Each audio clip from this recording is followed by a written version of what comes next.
I walk the streets with my swagger on, supernatural, facing a million opponents, and my role is to act alone. Lights, camera when the action's on. Where I roam is a battle zone, a vigilante in the catacombs. But I rock with a hot shot like a clock when it's cocked and popped and the lead is gone. People say that my head is gone, but it's them same people with need of my help when I'm heading home in life. They say that everybody got a purpose, so I roam the city streets like faulty singular surface. The hot shot, sharpshooter, superhero, destined to shine like light through the dark and evil. I fight for what's right in the hearts of people and try to open your eyes, cause it's hard to see truth. You ever feel like everybody's the same but you different? That's when you know you're here to make a difference. Hot shot, you got a choice that makes.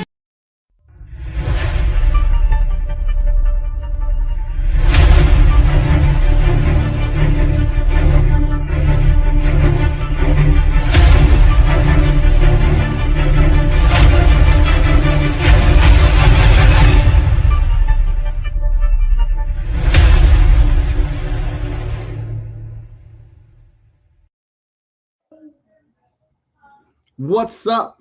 Oh, wait, no, it's not that time yet. I did this too early.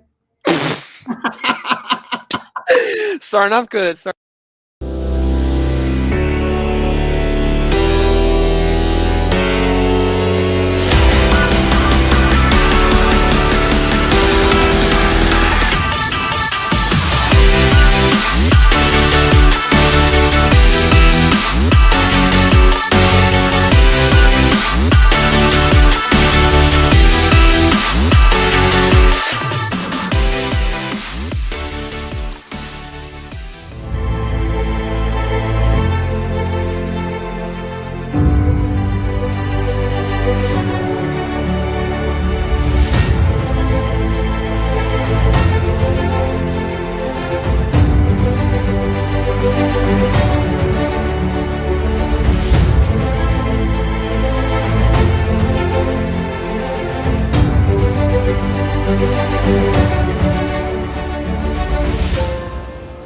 Here comes a new challenger!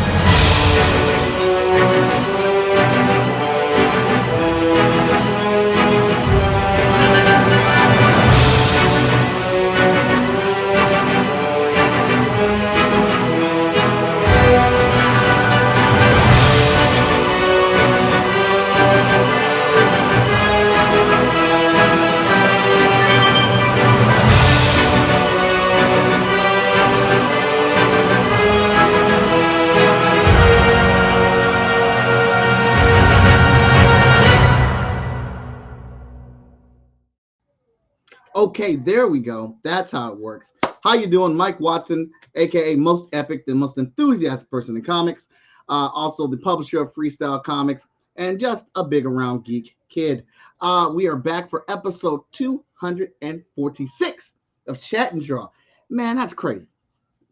Literally been doing this show for 3 years, 246 episodes, 240 some odd guests, because we don't have a guest tonight. It's just me and Sophie. And but we are working on a very awesome project for the Motor City Comic Book Convention. We're going to be doing the program guide cover, and your boy got free reign on it. So going to be drawing that up. But in case you did not catch the news, we have been shipping things for the 5-Star and Green Zone Kickstarter. We have ordered all the comic books for both those Kickstarters. As soon as they get to my house, we will be shipping them out as well. I was made aware of an issue with the digital downloads, so I'll be working on that, trying to figure out what's wrong with it, because I don't know. I'm trying to get answers to that so we can fix that. So know that is being worked on right now. There is and once I get the tracking number and stuff for the books, I mean, we're moving on. Once I know it's in queue at the shop, we're going to be promoting our very next Kickstarter, which we have been promoting a little bit, which is Epic 21, but I've been in reserves on it, and we're going to go full steam because we're going to be back to getting this material out back in a timely fashion, because after that, we are jumping immediately into the art of Ryan Robinson. Yes, Ryan Robinson is getting an art book. He's doing an art book, and we are going to be releasing that through Freestyle Comics. It is over 50 pages of beautiful Ryan art. All right, it's colorific, dang it, and it's coming at you. He's got monsters, he's got portraits, he's got comic book stuff, he's got readers, he's got all types of goodies in there. All right, so that's going to be a very hot one. And after that Kickstarter, we're jumping right into your boy. No, we're jumping into Vigilance Trade Volume 1. We're collecting the first 4 issues and a collector's edition that has Hotshot number 5 into a trade. After that, we're hopping around on the bus to your boy Hotshot. Not only are we doing the trades for Volume 3, but we're giving you issue 12. Issue 12 of Hotshot. And I'm telling you right now, it's a slobber knocker. They are in there getting it. It's all emotion and fist, right? So I want you to be ready. Have your box of tissue ready, because it's painful. It's a painful issue. It took me a while to draw, because I mean, all jokes aside, it was literally a very emotional issue. I was dealing with tied up reservations and past anguish in this issue. And I poured it onto those pages. So I'm very happy to get it out, and I can't wait for you guys to see it. FSCon is happening November 3rd through the 5th. Expect we're going to start promoting our guests that are going over there, and our panelist is happening out there. But it is happening on the 3rd, and we are making this announcement today. Well, we did it today on the feed with Fee, if you watch that every week. But Zero Event number 1 is going to be there. There is no Kickstarter for it. We are releasing that book right to the floppies, right to the people in their hand. We're giving it to you at FSCon. And yes, there will be an FSCon exclusive cover of Zero Event number 1. Okay? That's what we do. That's what we're doing. I feel like we got some groundwork to make up for. All right? And that's what we're going to do. We're going to get on this bus, and we're not slowing down. All right? So plenty of stuff coming out with FSK. We have a very rigorous convention schedule. So, and all our books and all our restocking stuff should be here in time for that. Like I said, very excited about Epic 21. I'm super excited, honestly, about 5-star number 2. All right, I got to read this, and it is quite honestly one of the best issues of comic bookdom that we have done at Freestyle Comics.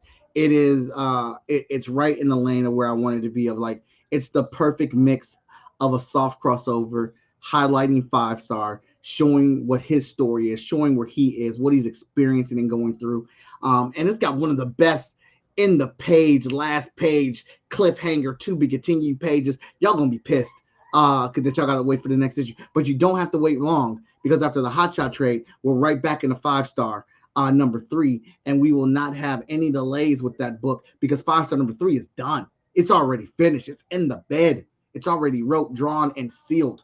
And then we got 2 projects up in the air. I just don't know which one we're going to go with yet.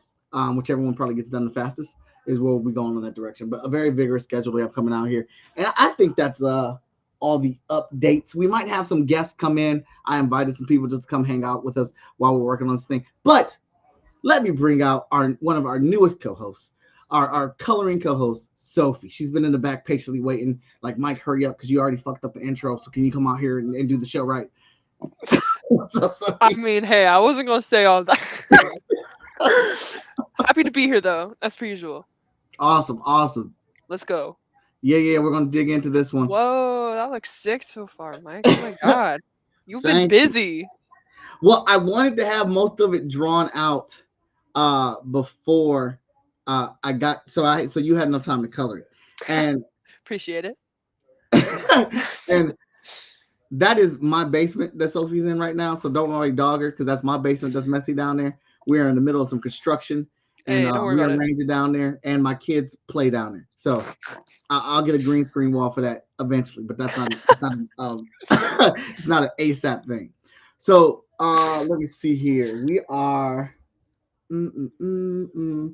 So this is the character representing Detroit Motor City Comic and Manga Con that's happening in 2023 in June in Detroit, which isn't very far from us. It's like a 3-hour drive. Me and Vigilance did that show last year. We had a great time. We're going back and hoping we can have the same amount of time. We sold a lot of books, and it was pretty dope. But yeah, so this is their mascot. This is the character represented. I got some free reign here on designing the character. So I did the design last year for the piece that was on the fly now, and it's funny that I'm getting to retweak them up for 2023 again. Um, but we'll see what we can do here. I'm gonna see if I can start digging in on these. I'm probably gonna start digging in on these inks right now. Uh, All right. so Sophie has some fun. So Sophie, Oh. I hear it's your last week of school. Oh, yes, sir. Oh my God. It's been a long, long semester. Let me tell you. I'm How, so done, man. how does that feel? You know, I just kind of want to run off into the sea and like, I don't know, submerge myself in a deep like pool of water. Not the Like, sea. you know, I'm not gonna be able to do that, unfortunately, but like that's what I want to do. Gonna manifest that for me. But yeah, I don't know. Made a lot of work this semester. Not proud of all of it, but that's just how art school goes, as you probably know. Absolutely. I don't think you are. Well, I mean, I don't think you are proud of all the stuff that you do. Even if you do have the chance to put the time into it the way that you want to. Mhm. Um, I remember for one of my teachers, I worked on her assignment. Like the day she gave it, I came back to my dorm room and I started working on it. Mhm. And I worked on it all week, and she gave me a D minus on it. I said, Oh never again. hell. You are officially reserved to last minute. I will work on you the day before. No, no, I share like a very similar experience. Like I feel like some people really like one kind of work, and like if you have a professor like that and you don't fit what they are wanting to see, it's really hard. It's Yeah. just really hard to like find the motivation for their class. Um yeah, I totally feel that. And I think that shaped me into being one of the worst procrastinators on the planet Earth sometimes. Well, Yeah. it just kind of kills your steam. Mm. I've openly admitted I'm not the strongest colorist. It was a color concept class, so I was really trying to like Oh, I was trying to get it and make it happen and really be right. invested. But then I got that grade, so I was like, I'm just gonna do the bare minimum. Because obviously I don't understand it. Because I tried to ask questions and stuff. I just at the time and still now, I just don't understand color the way that other people can understand color. Mhm. It's just not my thing. I'm sure if I put more time into it, like I put into my drawing and stuff, I could do it, but I don't want to. Right. And that's so interesting too, right? Because like art, I view it as like a skill, but there Mhm, still are things that come natural to some mhm. people and to others. Like it's, a completely different principle that they're um like talented at. So I think that's why like art is it's so special to like go into it. Yeah, um and yeah, it's also really painful to go into it, make it your career because you have to kind of go into all the little things that you don't like to do. Especially if you're freelancing, it's a lot of forcing yourself to do stuff you don't like, but I think that's what makes people stronger artists, definitely. oh, absolutely, absolutely. Like I did not care for typography class, but Mm, I'm glad that I took it because I have appreciation for typography. mhm. I know how to do it and stuff now. And it makes like and obviously doing comic books, it definitely made me understand the value of having a letter and Mhm. understanding where those letters go and showing, that letters are very important in comic, not just to tell the story, but they're another art piece. Yeah, You have to do absolutely. it right. That's very true. Yeah, letters and they're so ornamental. Mhm. Oh my gosh. I love and hate typography. Um, yeah, especially for me, like recently had to design like a logo for like my own like brand as an artist. Oh, really? And yeah, it's for just one of my like ad graph classes. And I have the privilege of having the letter S in my name. Hmm. In fact, it is the first letter of my name. And so S is just like one of the hardest word or like letters to like stylize in any way because it has those curves. And Hmm. it's like it's so hard to like line it up right and make it look correct. Right. Oh my god. Most painful process. I swear. It took 10 years off my lifespan, but I did it. 10 years, it says. 10 years. Yeah, you know, that's all right. It's the same thing as like smoking a cigarette. So, but I yeah. do remember that smoking was pretty intense at CCAD. I know a lot Ye- of people that started smoking at CCAD and became heavier smokers while they're at CCAD. Ain't that just the truth? Yeah, we had Yeah, all of it. I feel like there's always the Kenny Hall gang that hang out behind after class and kind of smoke with until like the 7 like night classes start, like the 7 p.m. class. There's always this like one gang of people and I'm like, I see you. I see you. I see you. I will not participate, but I in my head I'm kind of feeling the same way. So Mhm. solidarity. Alright. So what year are you going into next year? This will be my senior year after this summer. So really cutting down to the end here. I'm All sweating right. a little bit. Why are you sweating? I just, you know, when it's so weird when you realize that you've just been like a student your whole life, like, Hmm. and it's really just like this one lifestyle that you've known is like school, work, to hang out. I don't know with your friends or whatever. I don't know. It's just figuring out what to do with your life when that huge block of time isn't there anymore. Hmm. It's crazy. It's like a black hole. That's what it feels like to me right now. I'm like, what am I going to be in a Hmm. year from now?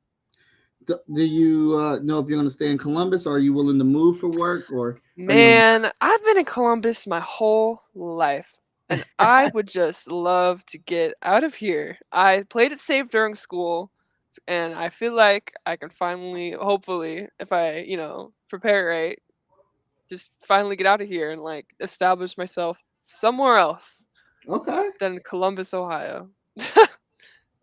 Than Ohio, period, to be honest. it's the weather, right? It's the weather, Ohio became a meme for a reason. It's like this place is just crazy. I don't know. I feel like the driving here is so bad, and it's not even like a major city. Hmm. I feel like I've seen everything I want to see. I'm ready to move on. Okay, You know? I definitely see that. That's how I felt about Cleveland. Mm. Yeah, I guess everyone kind of feels that way about their hometown, right? Yeah. Um, I was broken up when I left.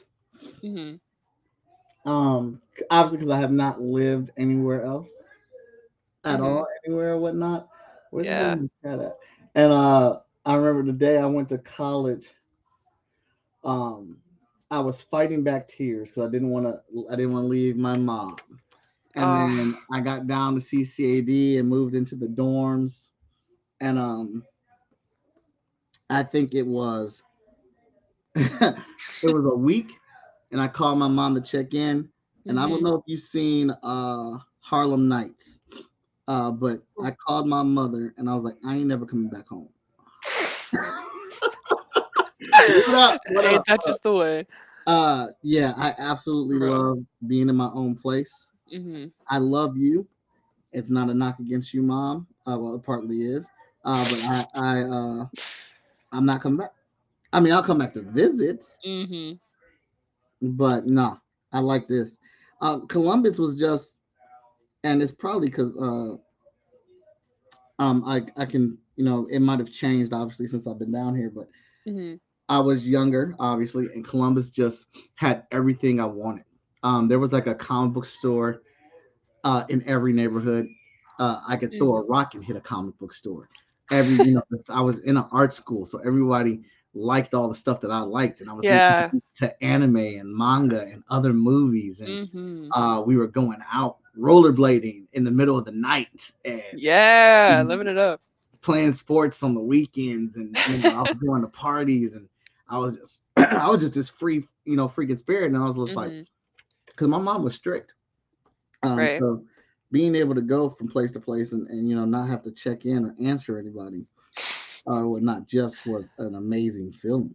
hmm That's very true. See, I lived in a dorm last year, but my house was 15 minutes away. Really? So, yeah. Because so I had a weird start to college because I started during the pandemic. So my first freshman year was completely online. I didn't go on campus Really? at Okay. all. Yeah. So I was really like, I know in like hindsight, like that was a lot to spend for, living 15 minutes away. It wasn't necessary, but in a Mhm, way it was because I felt like I needed to submerge myself in a new environment because I'd been locked at home for like a year and a half, and I was feeling salty because I didn't get to like graduate the way I mhm, wanted to.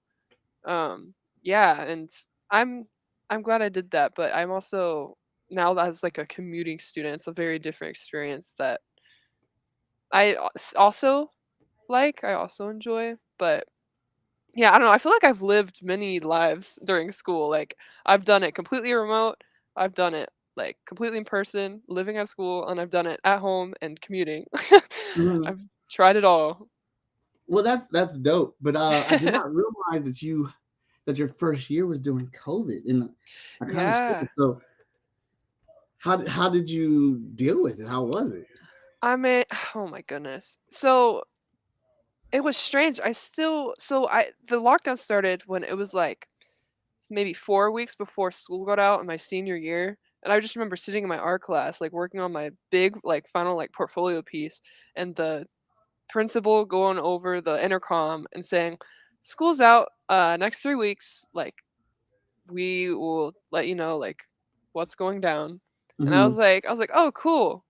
I guess I'm just gonna go home and like play Kingdom Hearts for a unspecified amount of time," which I did. I swear I put like 500 hours into Kingdom Hearts that summer. That was crazy. But Really? So hold up, you're a gamer? I really like Square Enix games. I don't play Okay. online games very much, but I I mean, I can. don't, I don't mean to hit you with the oh, you're a girl, you're a gamer. It's just you were in the internship for like 10 weeks, and I never heard you talk about video games. Oops. Well, yeah, I haven't had time to pick up any of the games I've been wanting to play because Square Enix, like Kingdom Hearts, Final Fantasy, they do not play with how long they are. Like Hmm. you're getting into like minimum 30 hours, and that's just if you're going straight through, right? Right. So when I play, like I get so immersed, and my sister's the same way. She's the one that got me into it. It's just, it is a commitment, man. Okay. Oh my god. So we're gonna put a pin in that. We're gonna come Yeah. back to that. So the rest of the school year, how did that pan out? You said you Oh went yeah, yeah, from yeah. So, three oh my weeks after goodness. 3 weeks, they say. Yeah. Sorry, the ADHD jumped out. But like No, you're good. yeah, so I did the rest of my senior year online. Complete joke. Is public school like my teachers didn't even try with the Zoom class. Are I you had serious? yeah, well I was in orchestra too. And she was just like, I remember her sitting on email and she's like, "I'm a trust y'all gonna practice and just, stay passionate about your instruments while we ride this pandemic out." And I was like, "Man, I can finally put acrylic nails on. I don't have to worry about cutting my nails for my violin." um, but yeah, and it was all fun games, like until I realized that, oh, like we're not going to get like any graduation ceremony. I mean, amidst the anxiety over what COVID was, because obviously it was very serious. But yeah, and so when I got the email from CCAD that we were going to be online, I was like, oh my God, like it's just going to be another year of me sitting here being incredibly existential and Mhm, just being in my head. And I mean, I wasn't wrong. I was mhm, not wrong, but I did meet one of my bestest friends ever through my first online class, and I think our friendship would not be the same if it weren't for us crossing paths on Microsoft Teams of all places. mhm, It's so funny. It's like because they'd have us do is that for most of my classes that I took, we would have like studio time where they would just trust that we were working on our stuff and we would like email progress, and mhm, then we do critique as like a meeting. Um, and yeah, I just remember a lot of hours sitting at my computer, like camera turned off, playing like Crossy Road until I came up, and then I'd get the cold sweats. And then, uh, yeah, yeah, I try and be a good student, but there's only so much I can do when you put me in my room and there's a computer in front of me and my phone is at my disposal. Mhm. Apologies, but yeah, it's honestly kind of a blur. To be honest, it's so strange. Such a strange time. I can't believe that was my entire first year. So in a way, I feel like I just completed my sophomore year because this is my second year being in person. Mhm. Really, really Wow. strange. Okay. Well, well, yeah. So obviously, I didn't have to go to school during the pandemic, but my first year was in the dorm, and so this Mhm. is literally the first time I have been away from home. I have lived on my own, and it was kind of super. It was different because uh, when I went to prom, although my mom knows all my best friends, like my brothers back home that I Mhm. went to school with and stuff, she knows them. She's had them over the house and stuff like that. I Mhm. really didn't get to go places till like my sophomore year, and like go out to the movies with my friends and stuff. Gotcha. And on the night of prom, well, I had a pager. I don't know if you know what a pager is. A pager. Oh my God, you don't know what it is. Oh my god. Well, A yeah. pager is just like it's a beeper. So I had this. It's this little thing, a little cube, little brick, that you can call it from your phone and send like a mess. Like it'll leave your number, or you can leave like a little message to call me Oh. back. So when people beeped you with their number on there, you would know to call that person back.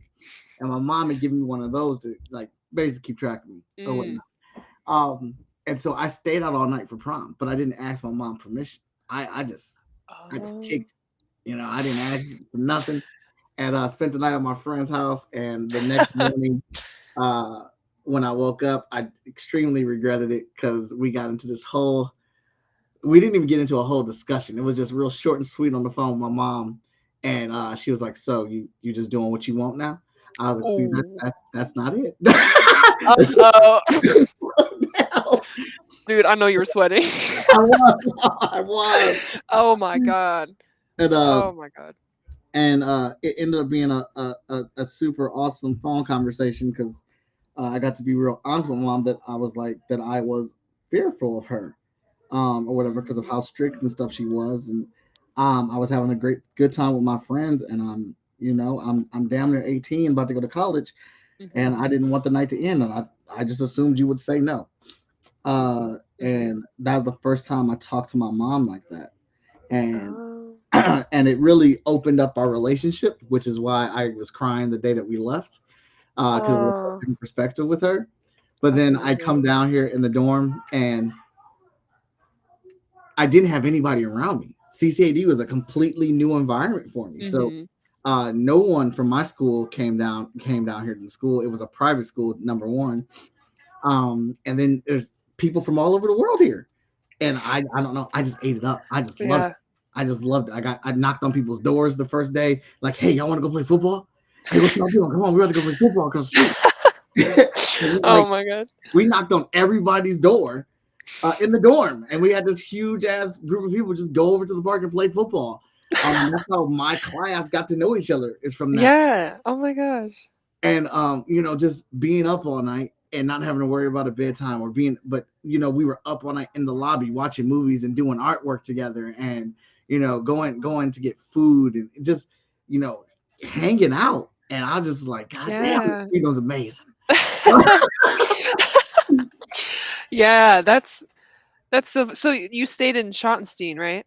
Yes, Oh my gosh. I feel like that place is what reunites CCD students new and old, like it's a constant. it is. It is. Yeah. Uh, I actually so I never had to stay in Schottenstein because my freshman year was online, mhm. but I did stay in it for I did a pre-college program for CCD called College Preview. Uh-huh. And all I remember is one of the alumni told me that Schottenstein was haunted. All Can right. you attest or I disprove that? I cannot personally attest to that. I never Mm, experienced a haunting, and no I'm glad that I spookiness. didn't, because if I did, I would have left CCAD. I am a straight bitch. you would not have made it. Uh, Smart. so I'm glad that did not come across my table. I will say that my class in the dormitory, we are responsible for a lot of the rules that are in the dormitory. Wait, now you gotta indulge me on that. Oh God. Come on now. Dude, like we took I was on the first floor, and the first floor, which is right, well, obviously right next to the basement, but I was in the first Mm. floor in the last room leading to the door in the basement. So I was real cool with the kids in the basement. I basically spent a lot of my time there.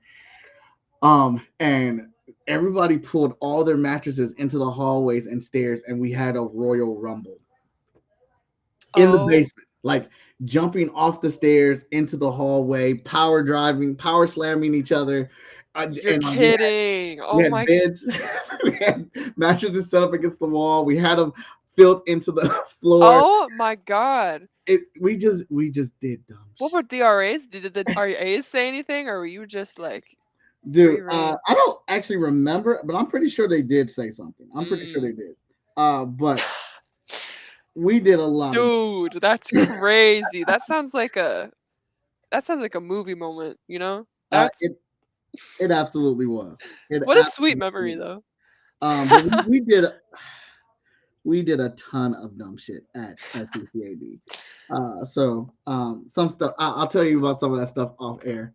I don't. I still go to school and work with them, so I don't want. I want to talk Not about trying to tarnish any public images here. I get it. right. I get it. Gotta keep it professional. That's crazy. That also gave me an idea though. Uh-oh.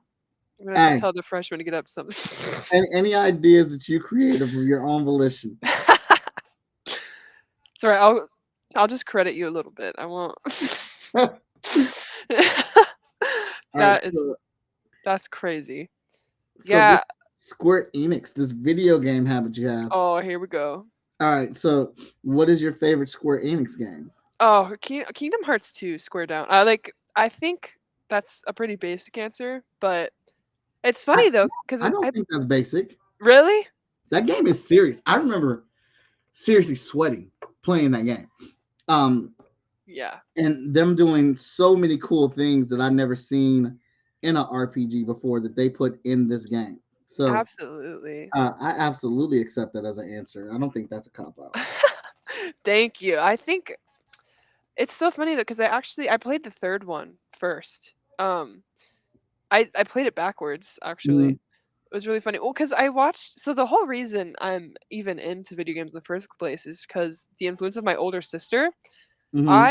I'm the youngest of three. Okay, my brother, he's like 13 and a half years older than me, and my sister's 10 years older than me. Uh-huh.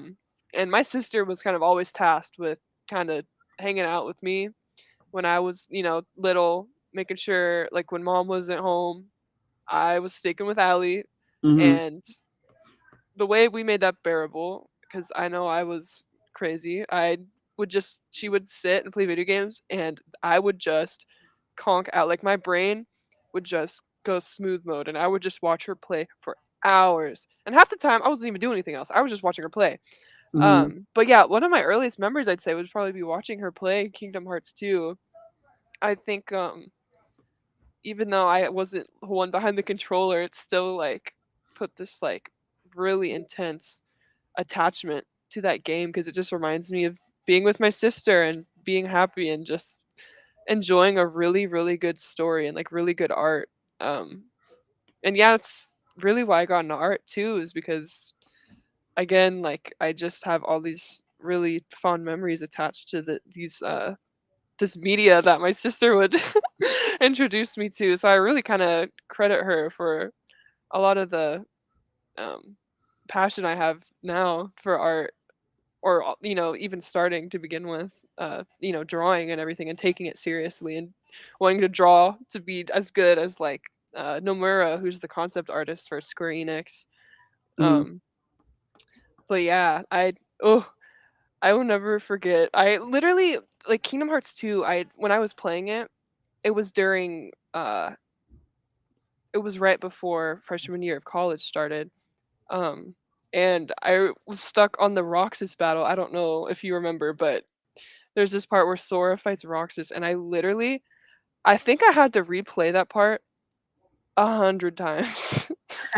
Like that was the hardest like thing I've ever had to overcome overcome within a freaking video game, man. I literally texted the like big CCD like class of 2024 group chat, and I was like, has anyone ever beaten this part of the game? Please tell me what I'm doing wrong. Oh my god, I thought it was just a skill issue, but that battle's just hard. I was playing on like beginner mode first playthrough too, so oh my god, it was so hard. Ugh, See, but yeah. that's okay. 'Cause I definitely play on regular or easy. My rule with my games is I play games to be living in my fantasy of amazement, Mhm. not to be stressed. Absolutely. And I agree. these games definitely cost too much money for me to be pissed off at them. Mhm. A struggle trying to look for some challenge when all I want to do is play basketball with LeBron James and be the point guard. Exactly. Oh my gosh. I totally agree. I'm very I love video games, but I'm not a competitive person, so I think that's why I don't really do like online. Hmm. Uh I never enjoyed the like competitive banter. I Yeah, I like get that. I get that. cuz I played like even when I was like in sports, like in school, I was like someone gave me a dirty look. I was like, "Oh, they don't like me. Oh." Please. I just want to have good connections. I don't want to fight nobody, but yeah, oh, I'm a softie. What can I say? Oh no, there's nothing wrong with that. Uh, there's not very many games that I talk trash in. I'm playing Destiny right now, and it has taken me Oh, forever to learn how to actually. I've been playing. I just found out this year I've been playing the game wrong. And no way. yeah, me and my boy Ryan, we figured out what we're doing. It was all in our settings with our characters and stuff, and now our game is completely different. So now when we go online, we do talk shit because now we know what we're doing. So, That's right. but I definitely don't do it in every game. I'm a Street Fighter head. I love Street Fighter, so I very much Oh forward yeah. to Street Fighter Oh yeah. 6 when it comes out. Mm. Um, but I discovered Square Enix with Final Fantasy X. I had Yeah. I Oh had my never gosh. played a Square Enix game before. I especially did not like role playing games. I like the Mhm. idea of taking turns to hit somebody. Mhm. I thought that was dumb. Oh, okay. My stream's having some connections issues, so if I cut out, don't worry about me. I'll be back. Gotcha. But yeah, and I probably would have never played it if it wasn't because of the demo that came out. Mm. Mhm. So I downloaded the demo and I was an RA then playing it at the front. Wow. And I was like, Oh oh my my god. God, this is amazing. Why have I never played these games before? Yeah. And Oh my. and then when it came out, I bought it and I put over 200 hours into that game and I beat Mhm. Final Fantasy 10 without a strat guide. I got all the ultra weapons. I maxed out Okay. well, not maxed out all the characters, but I got them very high. And Mhm. I had like found all the secrets in the game. So I was super proud of it. And Final Fantasy is the first video game that I cried at. The ending, dude. Yes. It's Did not see Titus that and Yuna. coming at Whew. all. Oh, they I know, completely right? got me. I was so bought into the story and spoilers, but this is a 20-year-old game. So if you don't know now, you weren't going to know. But when she falls through him, and I was Mhm. like, no, he's been the ghost the Come whole on. time. I Come was on, crushed. man. Oh my god. It I was like know. it was just like one of those silent, like slow tier moments where I had to just put down the remote and pause and like, fuck. Just had to sit there and like quake. Yeah, I totally get that. Oh my god. And like I think I I had class in like 40 minutes or something, but I was so close to the Oh end my of the god. game. You had to Uh, like get it together.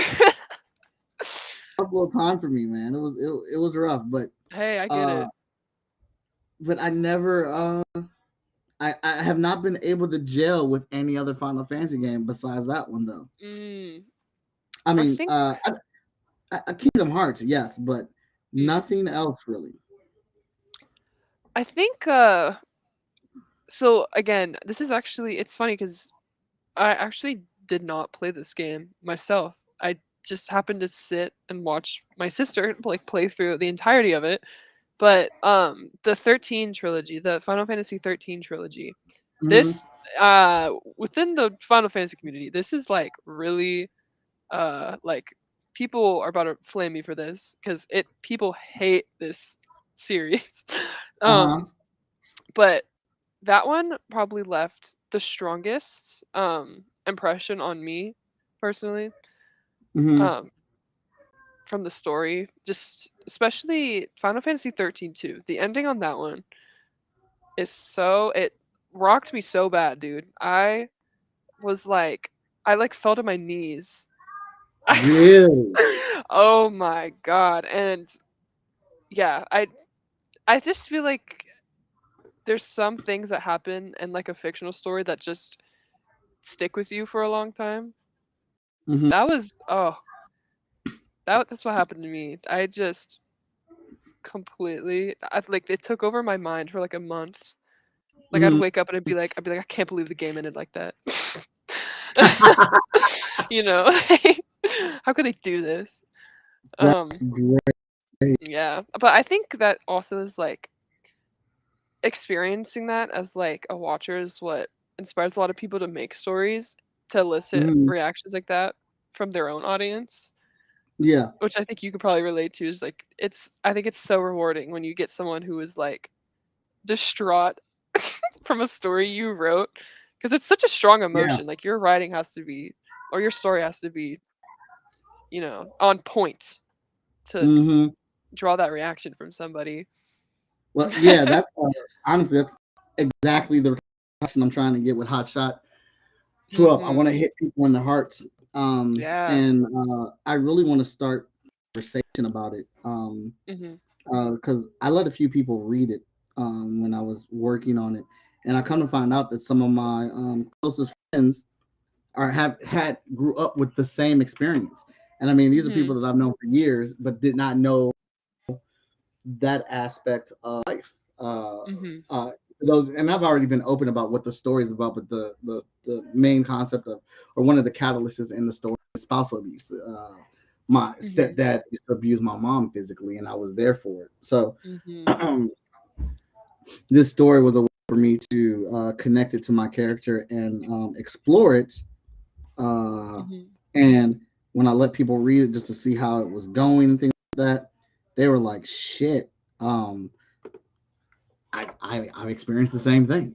Yeah. And not knowing that, I was like, "Wow!" Like so, and it's not that that people that I don't think people have experienced it, but I just didn't think people close to me had experienced it. Right. Yeah, because sometimes when, things happen to you, it isolates you.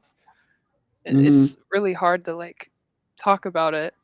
Um, which when you talked about it earlier, I like made a like note in my head. I was like, oh, I want to talk to him about like utilizing your own like troubles within your like stories because I've Mm-hmm. recently had to do that as well, and I found it really hard to be like a reliable narrator in my own story. I just wondered how like that process went for you. Uh, it was hard because I had to. Well, first I had to talk to my sister about it, and I wanted to get her permission because I was essentially writing about her father.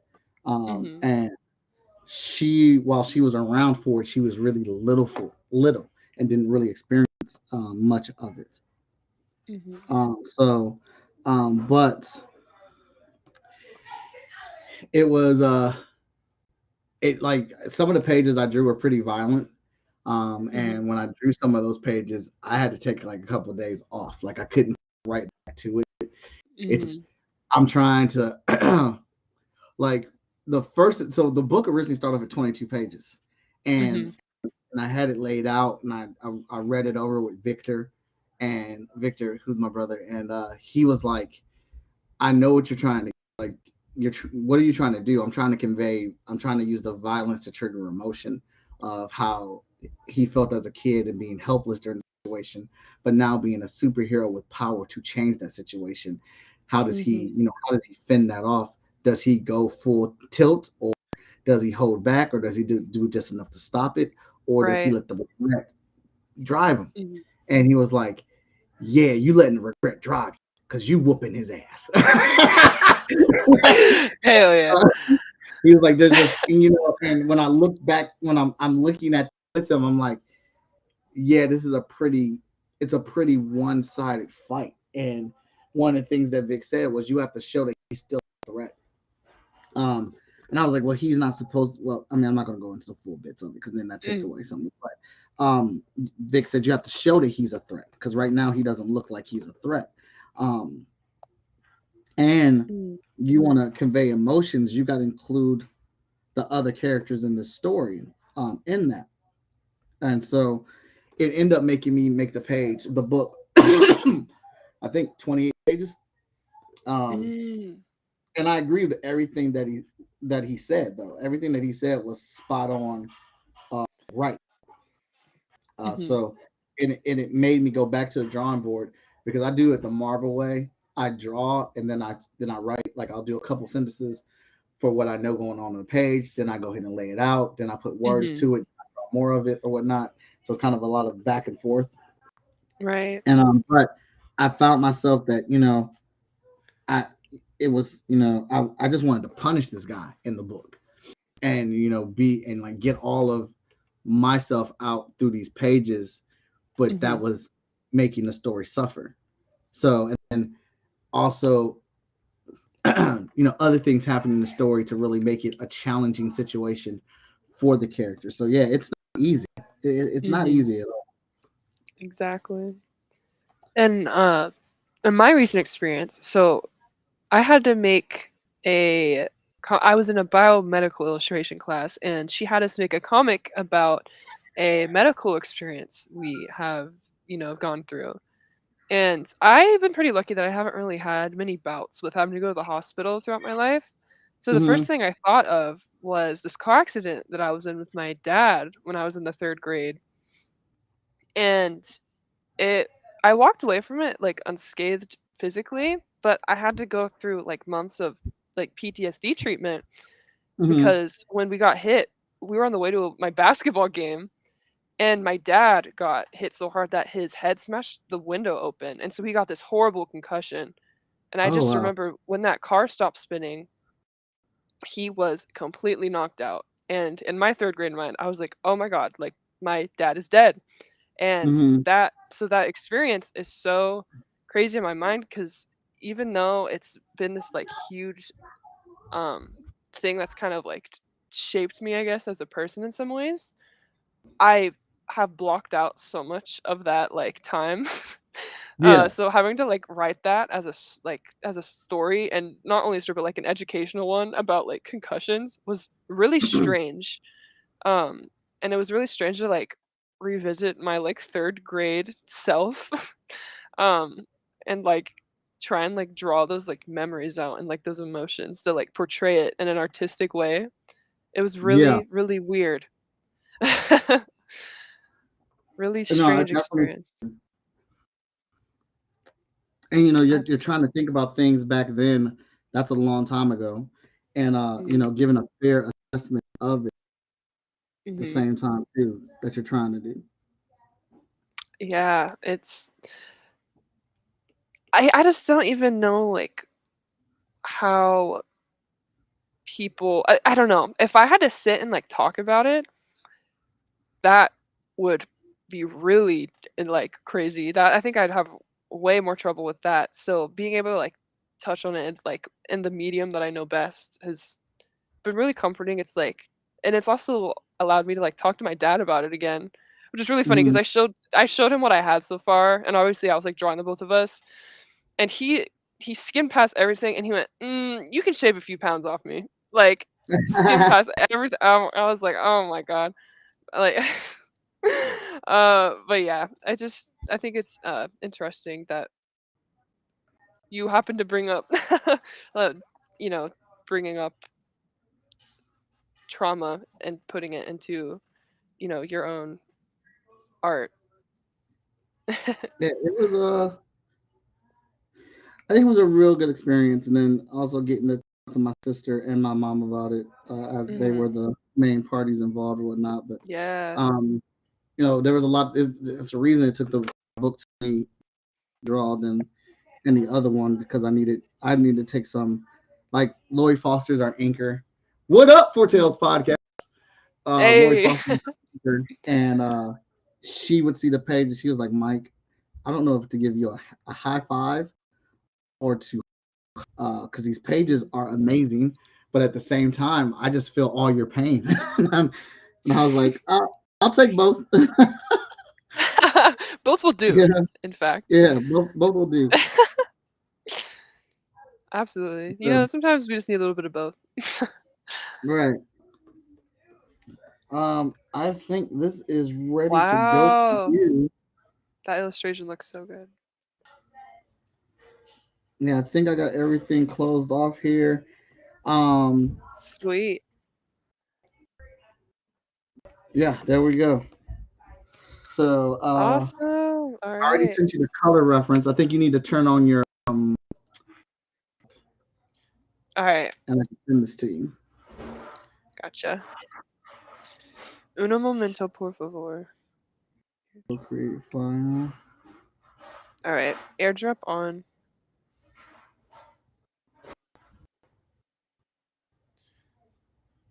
There you go.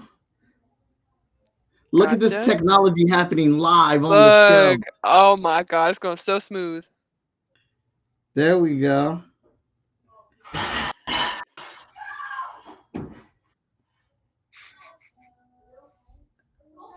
Kids are up there breaking stuff. I don't hear nobody crying. All right. So, did you get the file? I sure did. All right. Just gotta All right. share It's your my turn to share your screen. screen now. Gotcha. Thank you, sir. This is the Detroit Motor City Black Age Manga and Comic Con program guide cover we are working on. Yeah. I'm just bringing in the color ref real quick, and then I'll share my No screen. problem. Oh, okay. That ink took a little bit longer than I thought. I'm not good at mecha and robotic type people, so that took a Hey, little it's longer. it's real intricate. All right. It's crazy. High screen. Let me All right. put some background music on. Right. You said share my screen. What Yeah, is it? it's the little monitor with the arrow in it underneath.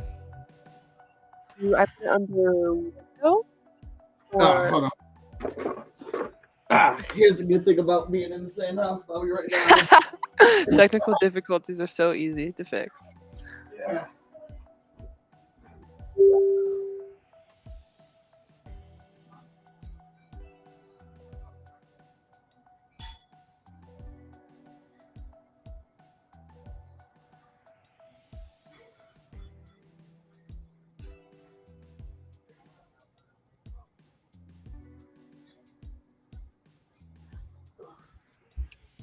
There we go. Whoop. All right, so this is the second week that Sophie has been here as our colorist. She is our coloring host. I'm trying to get better with my exchange time. We're improving though, because last week we had tech issues, so I couldn't drop it to her. I forgot how we had to do it, but we got it to her. But this time it was super smooth. We dropped it between iPads with the airdrop, and she's gonna throw some colors on this bad boy now. All right, awesome. And so have you gotten to see Guardians of the Galaxy yet? Oh my gosh, no, I've been meaning to though. All right. So you absolutely have to see that because it's amazing. So I hear. I have heard a good word about it from quite a few people. I'm really anticipating seeing it now. Yeah, it was I'm not gonna drop any spoilers, but it was dang good. But So, I'll what go ahead. what is your favorite Marvel series? My favorite Marvel trilogy right now is still Captain America, but the Mm, Guardians of the Galaxy is my number two. I see. But I'm probably going to watch Cap again this weekend, so I can make the final call if Guardians took the spot from them, because Guardians was pretty amazing. Oh, so you're trying to decide. Yeah, I'm still in decision mode, but I didn't want to really make that call when it's so fresh on my Mm-hmm. mind. I wanted to sit with it because I can admit Gotcha. I'm a knee jerk reactor, Mm-hmm. Me but too. they did a lot of good things. They wrapped up storylines really well. This is if this is a real goodbye to this version of the Guardians, they did a very good job of it. Mm. Yeah, That's so good because that's a hard thing to do. it is. But I feel like James Gunn really understands character. He really understands heartache and trauma. In an interview when he was talking about the movie, he said the first film was about the mother because of Quill loved her so much. It was about separation and mother, and then the second one was about the father of what he wanted to be a father versus what he had as a father, and Mm-hmm. um, and and now with the third one, it is a look at the self. Peter's mom is gone. Peter's father is not what he wanted to be, but the father he had is gone, and he didn't realize that was his father at the time. So now, and then his love is gone. So who Mm. is Peter without these things that he has been seeking? And and it was a great exploration of that. Mm-hmm. Oh man, I do enjoy. I think the first Guardians of the Galaxy movie, I was really shocked by like how sad his backstory was. Yeah, um, I yeah, I just the look on her face when she's like, I love you, I'm dying, mhm. and he just like runs away. But I also like sympathize with that. I think well, it reminded me of where the wild things are. The way the kids, running away when emotions are too intense with them, and you just kind of like I got like caught up in that feeling for a moment. Mhm. I can see that. Um, I definitely feel that.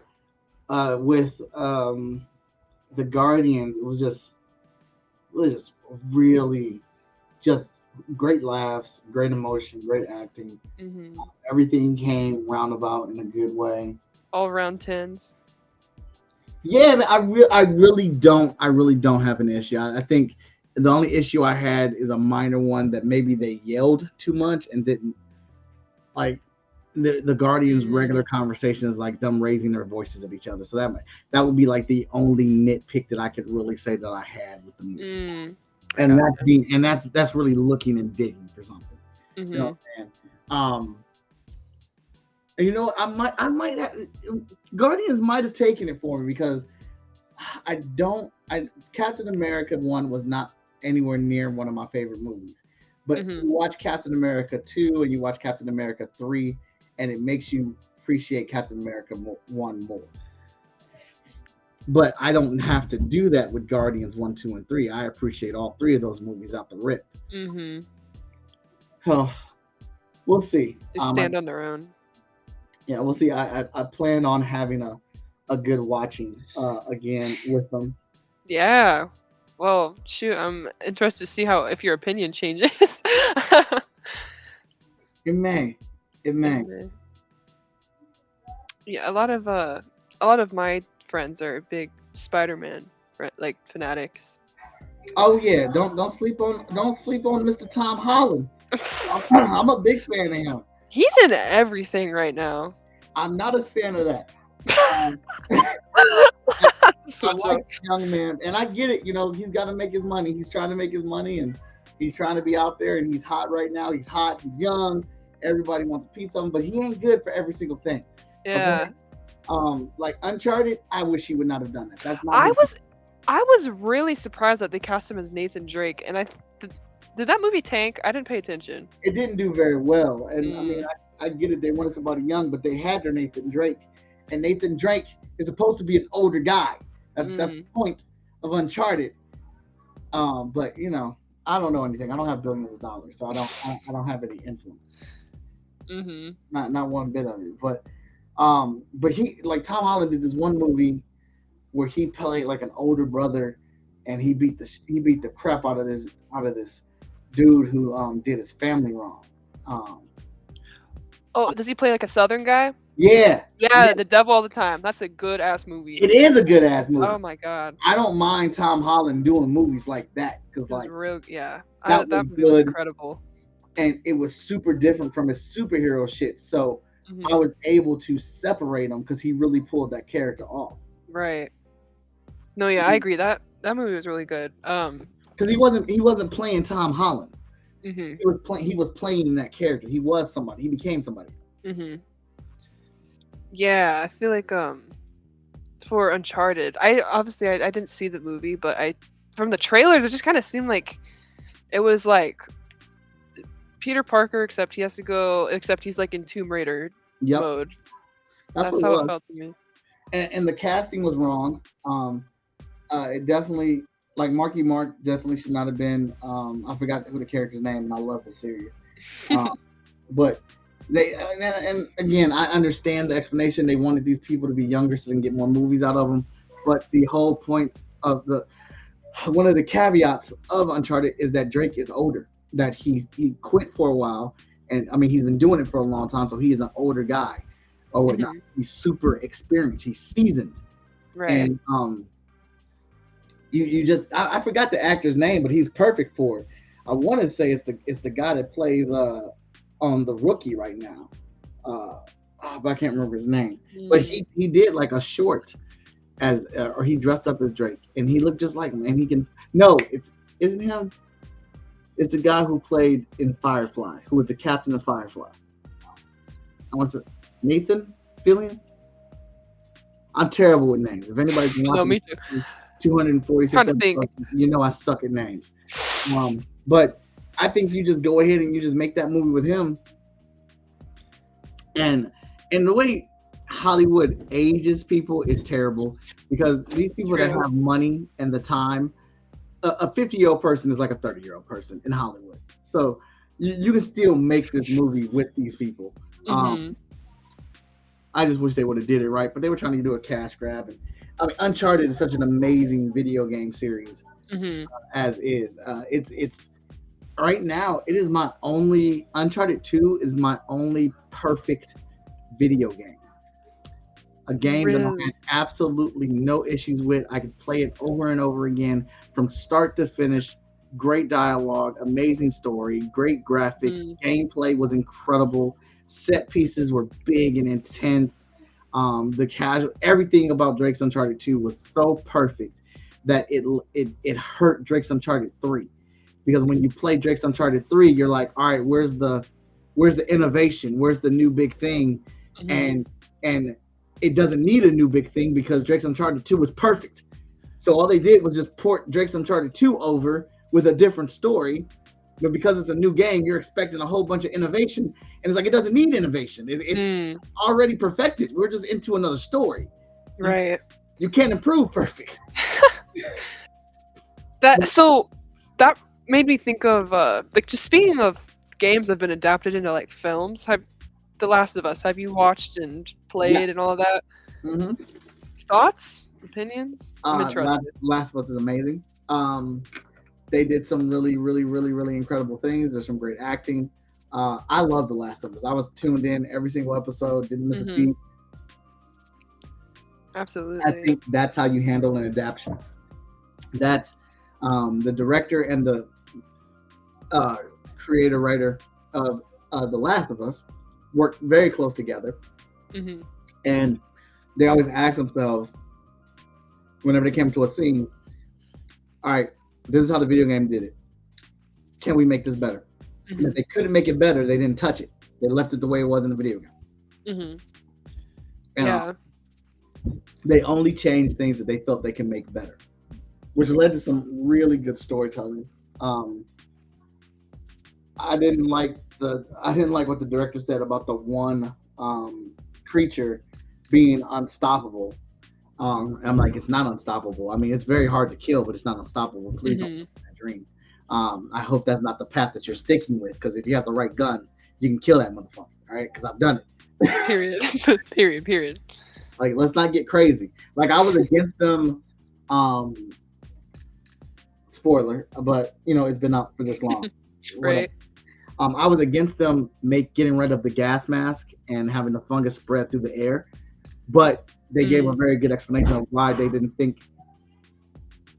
They gave a very good example of why they thought that didn't work. And I agree. Like, once I saw it in play, I agree with it. Right. So go ahead.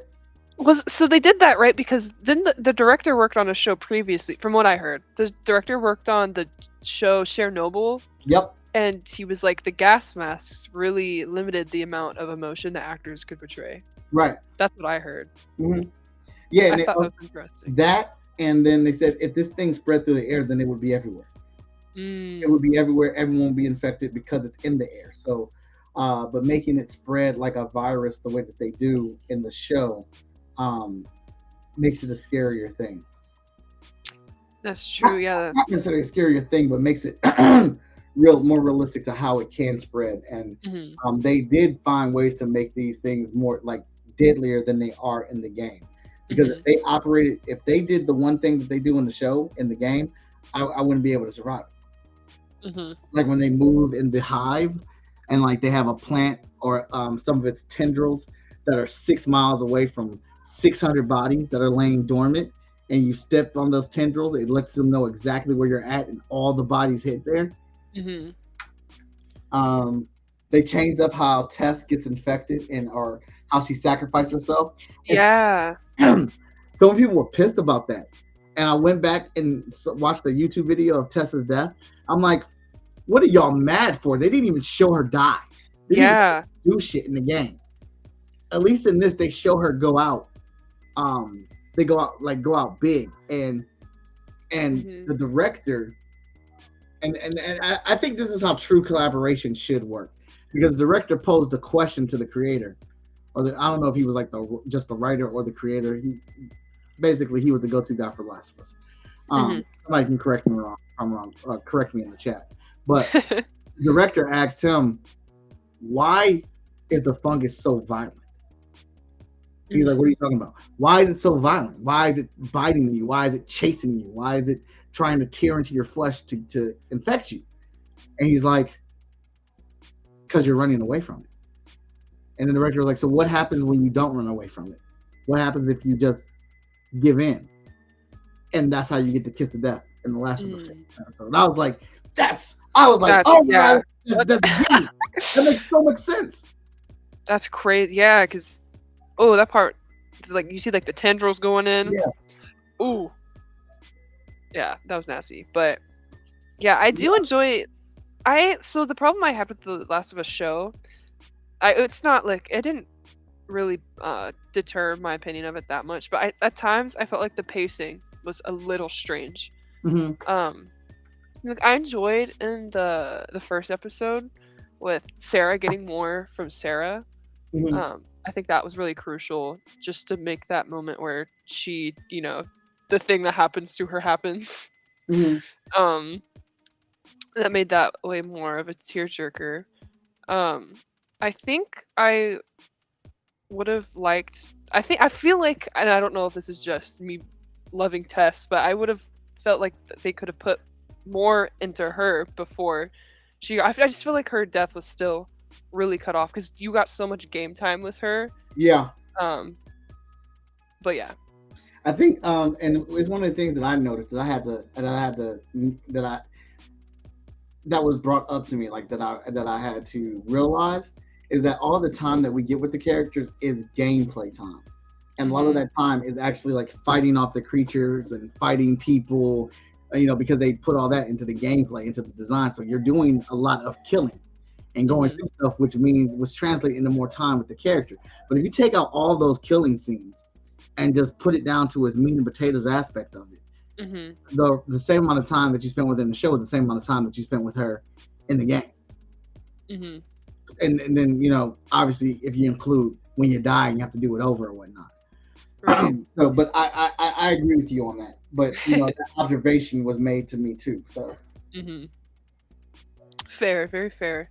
But yeah, I think it's been like a really good era for video game adaptations. Like the Sonic movies. I think they're amazing. They're so good. Oh I my god. love the Sonic movies. I could do without that whole family aspect that they force in there. Like I could do without the humans. Hey, I thought people would hate on me if I said that, but I No, do agree. I do agree. I have to say it. for I, for shoehorning that in to make that an aspect, the Sonic movies are still good. And mm, the Sonic movies until Mario were the best video game adapted mm. movie until Super Mario Brothers came out. All right, so what do you think of Super Mario? I thought it was perfect. Perfect. They did everything right. And I don't know what you expected from a movie about two brother plumbers who fight off turtles with plungers and fire flowers. What did you expect this story to be about? They got all the Easter eggs in there. They the animation was fantastic.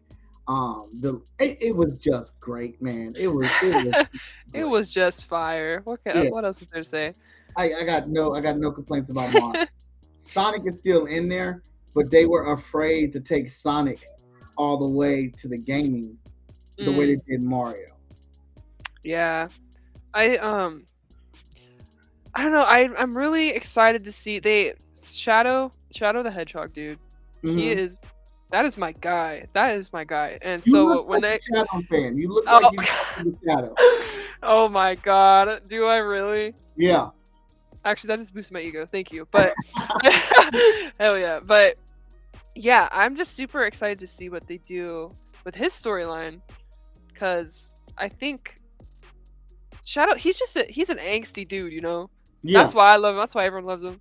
He just he's a very like hurt character, and so I'm Mhm. really interested to see how this goofy like Sonic that. 'Cause, I mean, Sonic is like a goofy character, but like obviously like he has a specific comedic aspect in this kids movie. Yeah. So I'm really interested to see how they like make those two interact. I wake up every day thinking about it, wondering about it. I'm please. I am so excited for the for the new Sonic movie. Oh my I, god. I just hope they can get Jim Carrey back. I think it's one of Jim Carrey's greatest roles. I Um, agree. Cable Guy, uh, this one, The Grinch, and then everything he did on A Living Color. Uh, as far as his comedic roles, I think those are his best ones. Mm, I mean, he's just hilarious to me in Sonic. He's just, I mean, he just feels like he's just having fun. hmm The director, I don't think the director tells him anything. He just says, "I need Dr. Robotnik to get to here. However you get him there is your That's choice." up to you. Yeah, absolutely. Yeah, he's incredible. I think he introduced like a whole new like Dr. Eggman that was really interesting to see. Hmm. Um, seeing him like pre-bald era was like that was epic. I love that.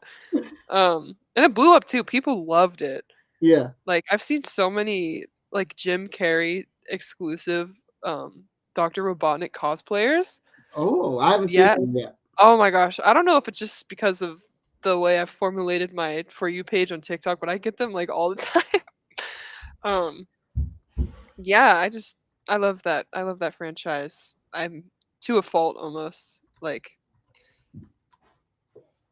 yeah, I'm gonna just leave it at that actually. No, and I don't think there's anything wrong with it because Sonic, for what I mean, Sonic was done very well. Hmm. Oh shoot, this is a real good one. I'm about to share my screen. Oh. Hit the button. All right, here we go. Window. Let's go ahead and. These are really good. Look at that one. Yeah. Oh my gosh, they don't play. They have the drones and everything. Yeah, I mean, he looks just like freaking He Jim does. Carrey. Oh my gosh. I Look at mean, that jacket, dude. I might have to get that it is jacket. a very nice jacket. It is a very yeah. Oh, those are stunt doubles, I think. Yeah, but I think Jim Come Carrey is on. hilarious in this movie. The way he like carries himself too. He does that like that hunched shoulder. Like he just bro just knows what he's doing. Yeah, he does. I mean, he's in unrivaled form. Mm-hmm. Like when he grabs his leg and uses it as a guitar, dude. He just has so many moments. It's just really good. Just really good He stuff. eats it up every time. Yeah, but yeah. So I would say The Last of Us is probably honestly the best video game adaptation of anything that we've had. Mm. Um, I'd have to say Mario Brothers is the best video game adaptation that we've had, and then Sonic is a very, very close second Mm-hmm. to that. Very fair. So, and they're supposed to be doing. I mean, I know they put in an order for God of War, and if you, I mean, Oh. you cannot mess up the God of War series. Mm-hmm. You cannot. I mean, the same attention and love that you gave to The Last of Us, you need to give to the God of War series. Do Mm-hmm. not mess it up. Absolutely. Yeah. I think it's really brave the amount of people that are, you know, taking on the the burden of dealing with franchises like that because you know they have really really loyal fans Mhm. for good reason too. But just you know if you mess it up, man. Oh yeah, yeah. I mean, obviously, we've seen the good and we've seen the bad of it. Fans can get ridiculous, so I do think they need to check themselves some. But I mean, there's always proper channels for complaining. And Mhm. I just finished God of War Ragnarok. It's an amazing story. Kratos' son gets on my damn nerves. I can do without him, but the storytelling and the character development is phenomenal. The acting is phenomenal. So and it's so cool because God of War, I think God of War is such a big hit, and for several reasons, but I think one of those key reasons is the fact that I'm Kratos. I Mhm. grew up with Kratos. So like when I'm playing this game in high school, I'm playing this game in college, and now I am a dad with kids, and I'm playing Kratos with kids. The game has literally aged with me. Mhm. So when I'm playing this game, it doesn't get any more relatable than Mhm. that. Yeah. And I think that's one of the key reasons why.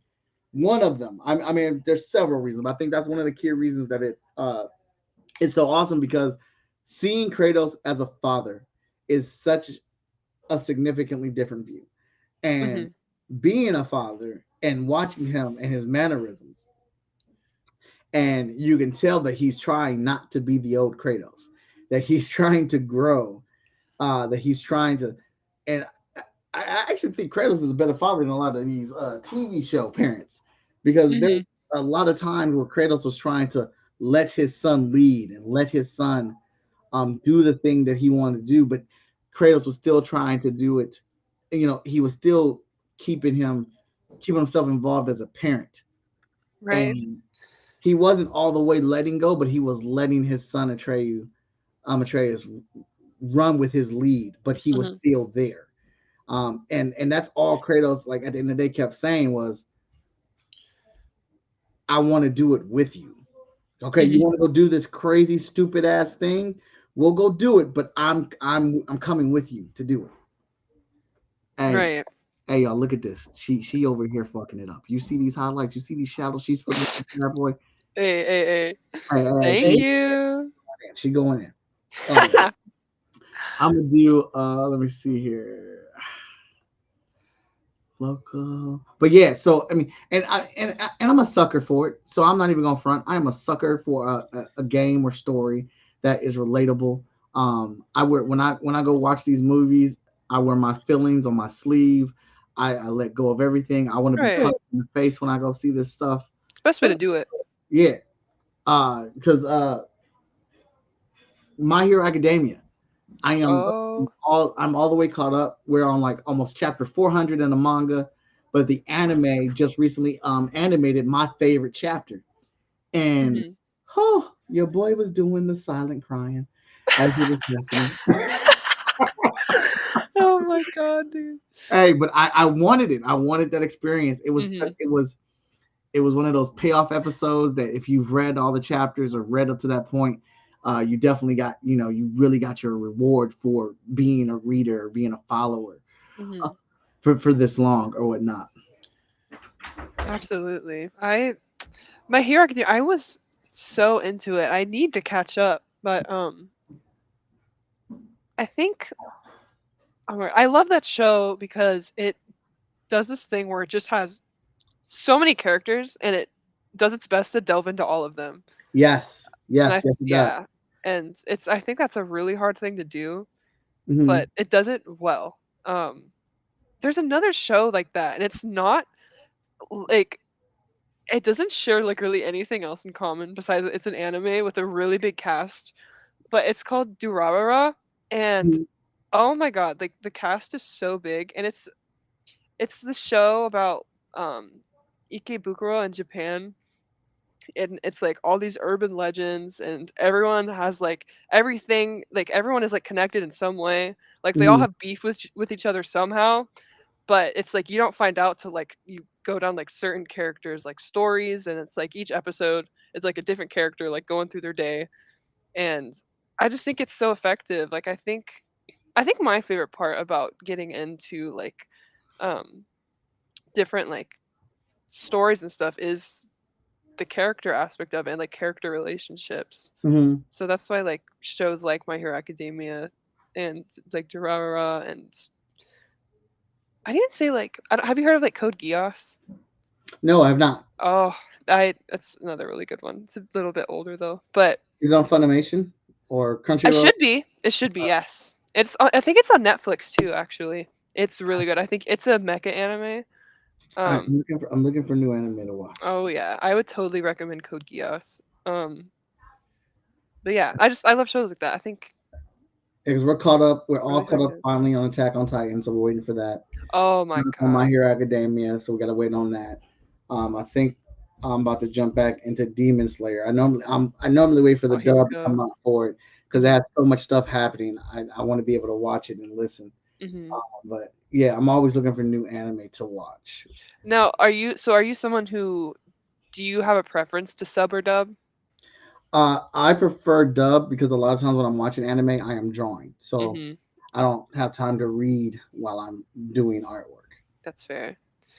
Yeah, I used to I was actually I never was like it just depended on the show really, the voice cast Mhm. for the show.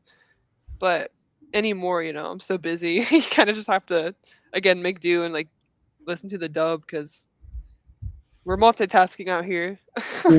Right, right, right. Absolutely. Oh my god. Um. Like I don't really. I mean, outside of that, I don't have a preference. I'm just here Mhm. for the story. Right. That's all I care about. And but most times with anime, there's so much going on in animation. I don't want to miss the animation because I'm trying to read what's going on. Mm, that's also true. Yeah, I think it's funny though because it's such a big debate within like anime It is. communities. It People absolutely. judge so hard depending on which one you prefer. And Yeah, I so, go either way. yeah, I avoid. I mean, I don't jump in. I'm like, dude, I draw myself, so I want to be able to watch and hear what's Mhm. going on. Like I'm watching Vinland Saga right now, and I'm hating this week to week. Oh. And I can't watch it while I'm because I work during the day. So I mean I work my day job during the day, so I can't watch it during that because I have to read it because they Mhm. have not released a dub version of it, and they're releasing it week by week. So it is killing me waiting for the next episode. So the only time I can watch it is when I'm sitting down in the kitchen making my breakfast or my lunch. Mm. You got your allotted time. Yeah, yeah, I got my allotted time. Exactly. I get that. Let's see. I haven't been able to like pick up any other shows recently. I'm like it's really been I don't know. This summer's going to be the time for it. Yeah. I just got out of school, so fingers crossed. I've been wanting to rewatch Tokyo Ghoul. Have you watched Tokyo Ghoul? I watched some of that. I haven't watched all Mm. of it. Oh my gosh, Tokyo Ghoul is like I read and watched that one all the way through. Um, and unfortunately, it really suffered from the route they took in the anime. Mm. But I'm at the point now that I kind of want to give it a second chance, see if I was just being like 'cause last time I watched it all the way through was probably like freshman year of high school. I was probably like 14. So I don't know, maybe I was just being a moody teenager and had I don't know, had a preference for how my characters were being portrayed. But yeah, that one I would recommend reading it over anything else. Yeah. I stopped watching Naruto because of all the filler that was getting Mm, frustrating. And I just read the manga, and I'm proud to say I've read all 713 chapters of Naruto. wow. Yeah. That's quite the feat. Dude, I when I started reading it, because I started from the beginning. Mhm, I started off where the episode was, and then I was like, nah, let me go ahead and do it from the beginning. mhm. And I like 2 or 3 days, I read like 400 something chapters and didn't realize it because Oh my they're like short. They're like yeah. 16, 17 pages. Mhm. Um, and when I looked down kind of like at what chapter I really was, I wasn't paying attention. I was like, oh my god, this is like 410. Like I was just reading, wasn't stopping. I think that's the magic of graphic novels, right? Yeah. I didn't even know I was reading, honest. Yeah, I think that was me with Sailor Moon. Mhm. I read that for the first time like the 5th grade. Um yeah, like I've destroyed that entire season like 2, 3 sittings. Silent reading time, that was my shit. That was so good. Oh my god. Silent reading time. I love it. Yeah, throwback.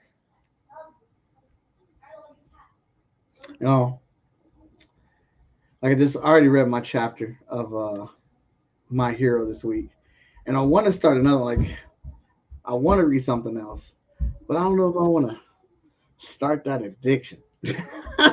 It really is like a whole commitment.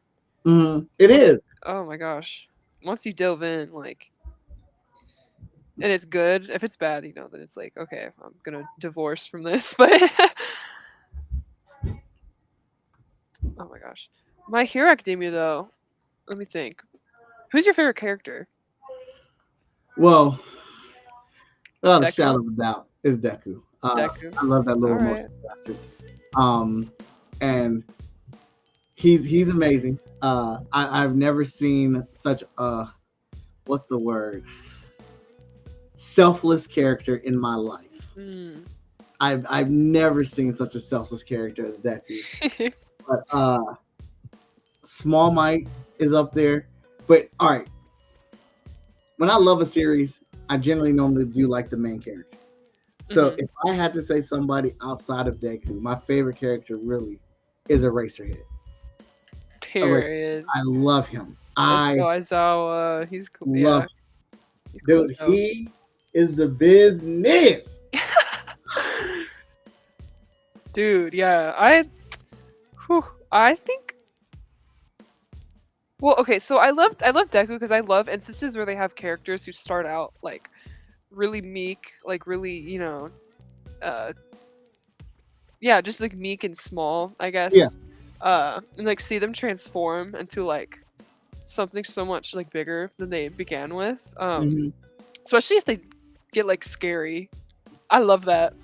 I love Dude, that because when Deku goes like sicko mode now, like you got I don't know, they give him those like crazy like eyes, yeah. and like I think that I love character 360s like that. That's my favorite thing. Um, I'm on a super Deku high right now just because of the mm, last couple episodes. that's Um, fair. and he just so damn selfless, man. He is like the embodiment of a hero. Like I would say Deku is the equivalent of what Superman is. Mm, Like how everyone says, I want my Superman to be the way he should be. He's perfect and he saves everyone. and he's caring and da da da da da da da da. That I would say Deku is this generation's version of Superman because he is just selfless to his own hurt, and I'm just when he sees somebody in danger and it's somebody that he cares for or just a regular person that he's just trying to protect, that boy, oh god, it's inspiring. Like when you watch him, like it makes me want to draw comic books. It makes me want to have stronger stories, and it challenges me to go back and say, like, am I telling this story from the best viewpoint that I possibly tell it? Then Right. you got a racer who is super dope, and I forgot her name. Hawks and the Bunny Girl are my favorites. Mirko, yeah. Endeavor is a quick come up because I used to not like him. I love Bakudo. I used to hate that little motherfucker. They just find a way to make you love these characters. Have the moments like the moment that I knew I liked Bakudo was when he was in the bar with all the villains, and a racer was giving the speech, answering the questions about Bakudo, and they was like, "How do you know he won't turn to a villain? He's a troublemaker." Yeah. And Eraser's like, and there's that pause, and then Eraser pauses, and then they show Bakudo, and he just says, "I'll take you all on. Come on." These are the villains, the baddest people we had seen in the show so far. And He's bold, yeah. Oh my god. like, He's like 15. Yeah, and like at this point, you're like, he's not going to be Sasuke. He's a mean ass Naruto. Oh my god. Yeah. And then Eraser gives a hit like Bakugo would never be a villain. He is, and you're just like, oh my god, they know how to sell this. Jeez, I'm here for it. I'm here for all of it. Dude, hell yeah. Oh my god. Yeah, I think the part where he gets kidnapped and Deku's like screaming, he's like, oh my god. That part like blew my mind. Yeah. That voice actor, Deku's voice actor, dude. Both of them, English and Japanese. I don't know how. Yeah, they go through it. I don't know. Actually, Bakugo too. I can't believe I said that without Bakugo. He screamed even when he's talking. He's like screaming. Absolutely. So I don't know how they pull that off. They clock in. I don't know if they have their voice, but by the end, I know it's fried. I know their vocal box is fried. Yeah, lots of bottled water, halls, packs of halls around. Dude. But I mean, the show is just a roller coaster, man. And I was pissed at the manga because I'm at a part right now where All Might is doing something, or Small Might is doing something, and you're wondering like, well, what is he doing? Because they've been leaving these breadcrumbs of something that he has going on, and you're like, oh shoot, they're gonna reveal it in the next issue because of this cliffhanger, and then they take you to another part of the story. I was like, I'm not ready to leave the story yet. Bring it back. Yeah. Oh my god. I know that's like painful. Yeah. Oh my god.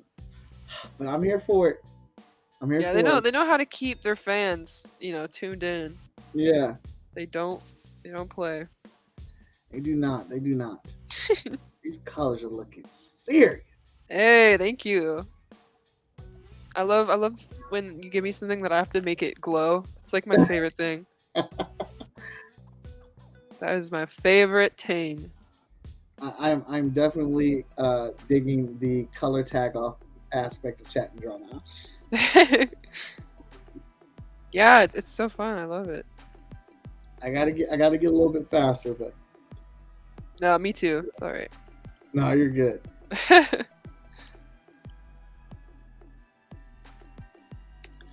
actually think. Oh yeah, so I'm gonna ask you when you send me this when you finish them. Also send me your recording so I can put both our videos together. Oh, all right, you got it. The recording of the time lapse. Oh yeah, the time lapse. Yeah. Gotcha. All right. Absolutely. Awesome. I'm gonna play actually commercials. So we are on Chat and Draw. We are part of the network, the Agents of Geekdom. It is a network show of podcast shows that are streaming every day, pretty much on here. A different show every day of the week, and we are adding a new show to that list, and that show will be premiering this Tuesday. And I'm going to show you a little the logo intro for it right now.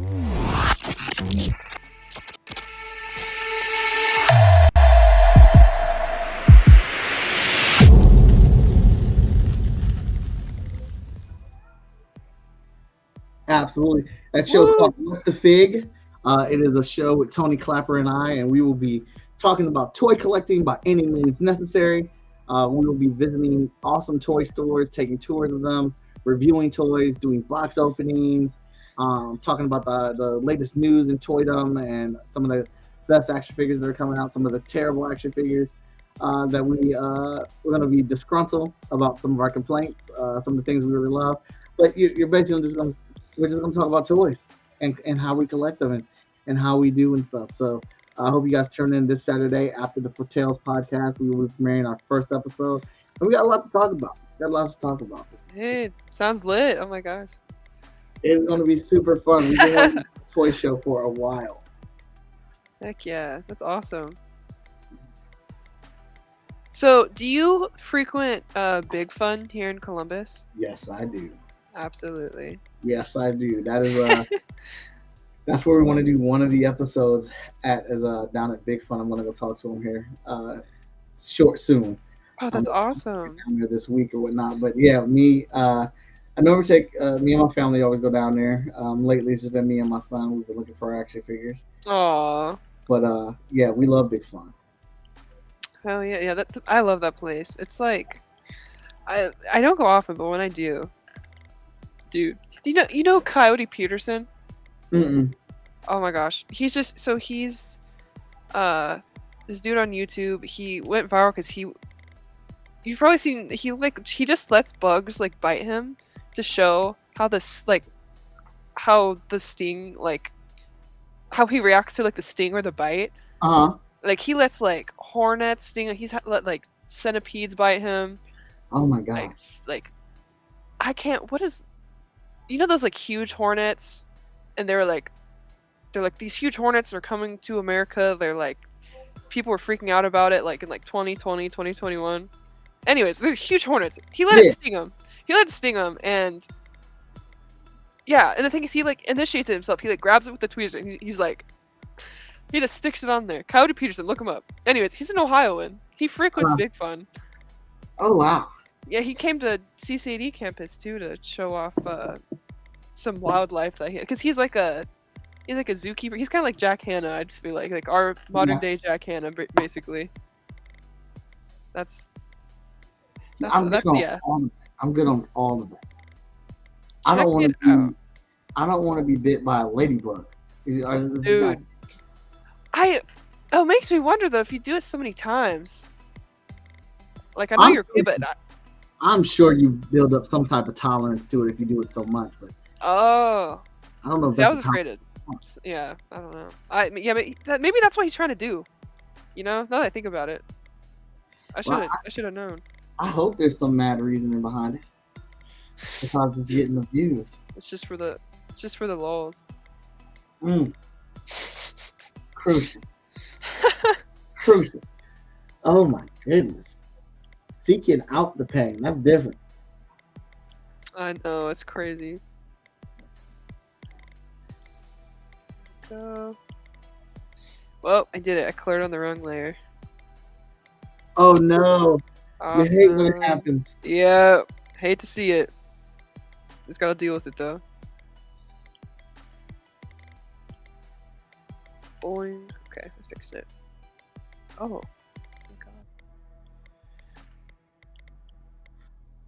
Okay. I'm just trying to add some texture. I see. I'm watching and I'm like, see, this is why I don't color, because I'm watching all these different brushes you're grabbing with these different things you're doing. And like, see, if I would have did that would have just been me shading. I would have left it alone, but it looks like you're going back over it with an eraser or smoothing it out. And I'm like, oh my god, that looks so good. Oh my god, thank you. You know, Procreate has so many tools. I just kind of like, it's just like second nature. Just like kind of grab them and like see what they do. And if it looks cool and it works with the concept, then I'm a use it. What can I say? No, it's like it's fun watching this, and like I know Danger Quick will be on whenever he's on the show. He's watching us do the drawing and watching the tricks and stuff I do with it. But it Tuned in. Yeah, but it's cool being the passenger now and watching how you are coloring it and bringing it to life. Oh, appreciate it.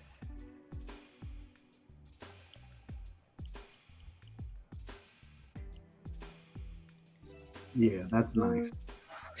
Thank you. Trying to do your line art justice.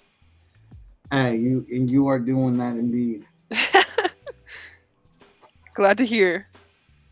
Alright guys, it seems like I'll be sticking around as the co-host for a little longer. I'm not getting booted. Absolutely. Little update here. Hotshot 0 through 11 is available right now on fsknow.com. And if you've been paying attention to us talking earlier, we were talking about issue 12, which is coming out soon. So you want to get your copies of Hotshot. And if you can't get the physical copies because they're $8 each, we do have the digital copies for $2 on there. So you can still get the action at a cheaper price and instantly. We normally ship on Mondays, but you can get the digital copies right now on fsknow.com. Woo! Yeah, we out here promoting. Hell yeah. Yeah.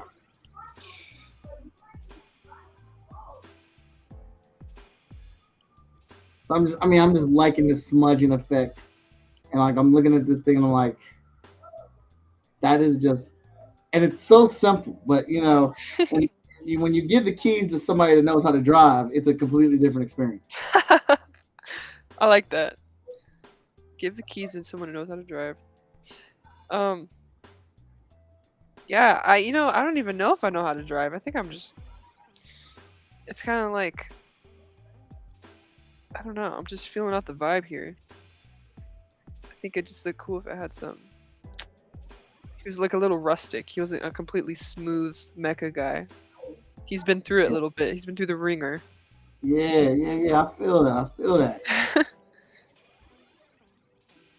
Y'all don't look at this shit right here, man.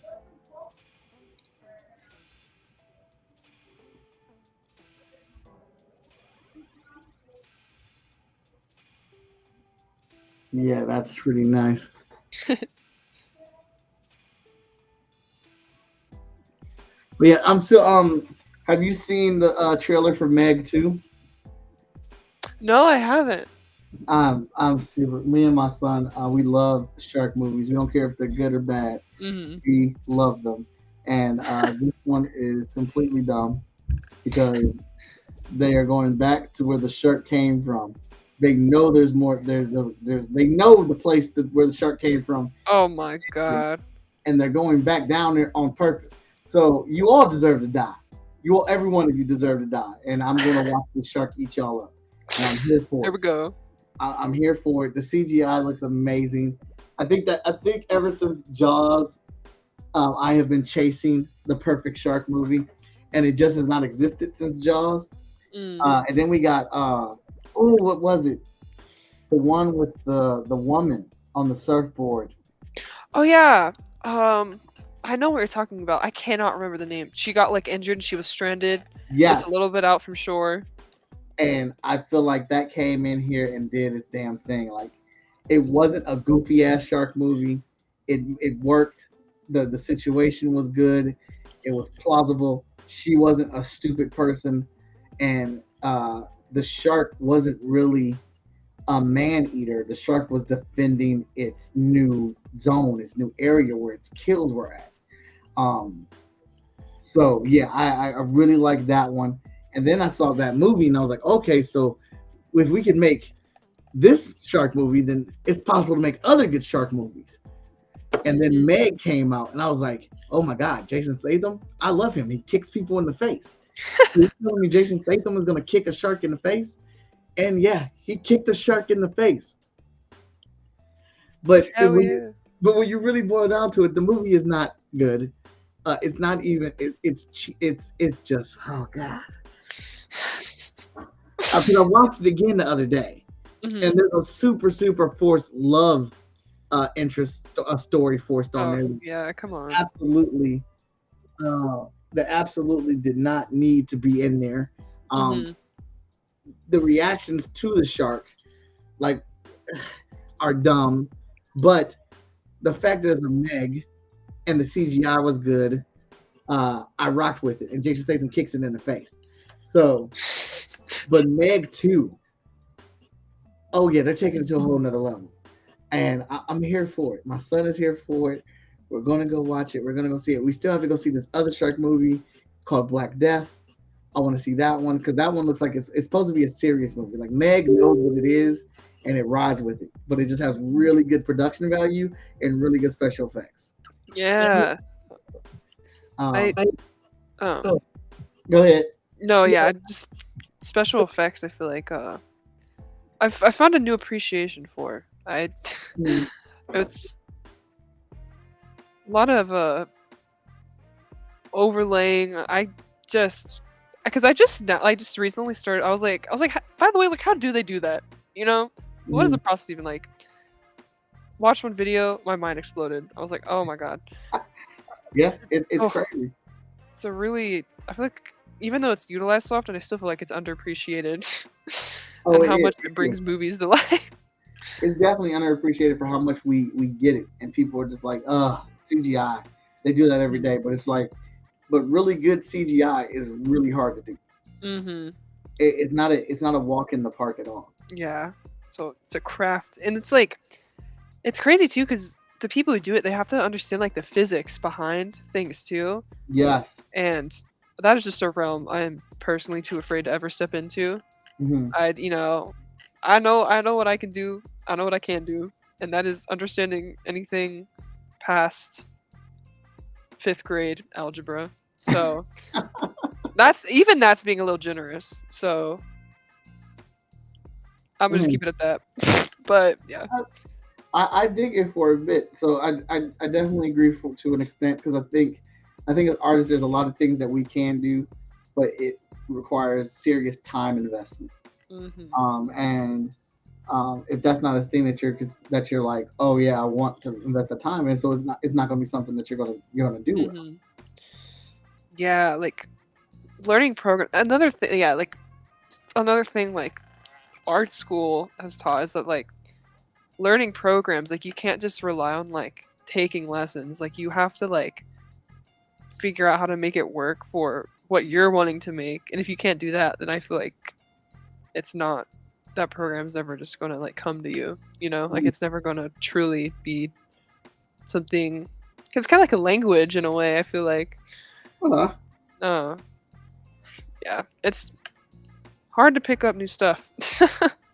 yeah, I want to learn Clip Studio, so I'm trying to make myself learn that, but Mm. it's hard to find the time and then figure out what projects to do it on. Like I'm trying because I want to draw comic books in Clip Studio, Hmm. but when I learned Procreate, I made myself use an iPad for Procreate. Like I made myself, I got part of the reason I created the show is so I could use the iPad to be forced to do things that I wouldn't normally draw. Hmm. But now between the iPad and Clip Studio, and I'm doing assignments or projects, I'm like, well, I'm going to do it on the iPad because I can get done faster. Right. Yeah. Than I will on Clip Studio. Absolutely. Hmm. Thinking right now. Okay, all right.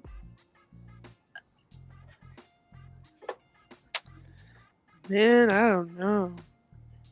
You are watching this thing come to life from little sketch and now to coloring. Yeah, I think I'm gonna stick with the blue because it makes it stick out from the background more. Yeah, I like the blue too.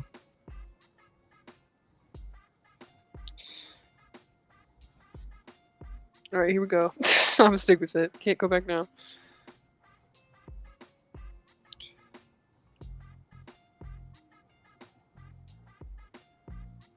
Yeah, so having a good time on the show or whatnot.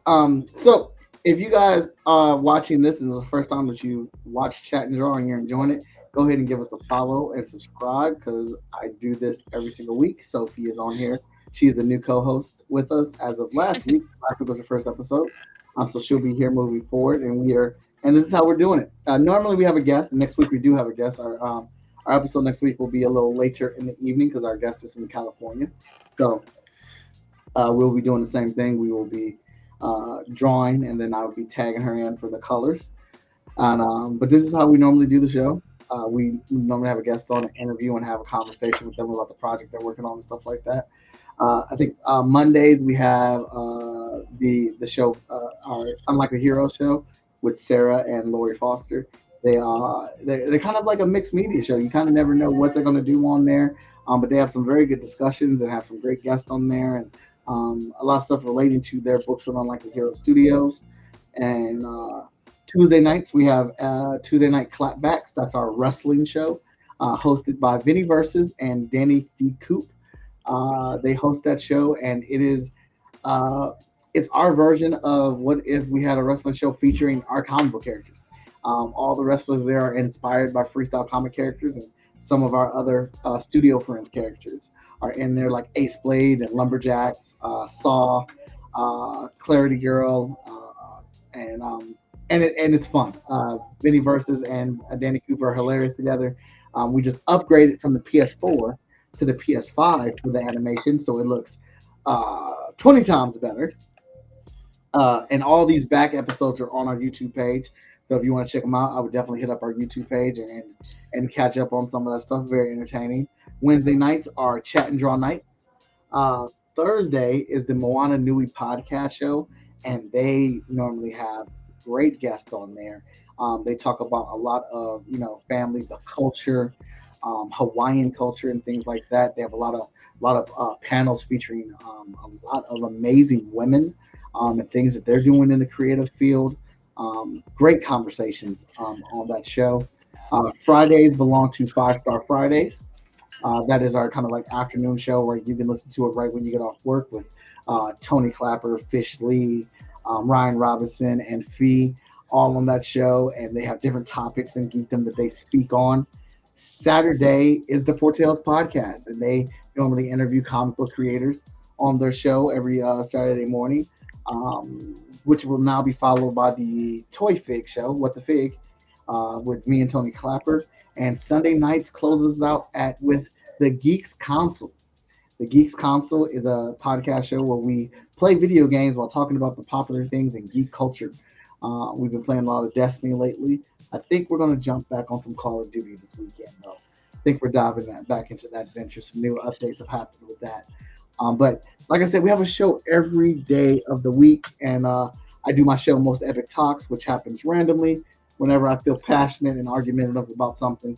We also have the ALG Debates that is hosted by Ryan Robinson that happen once a month.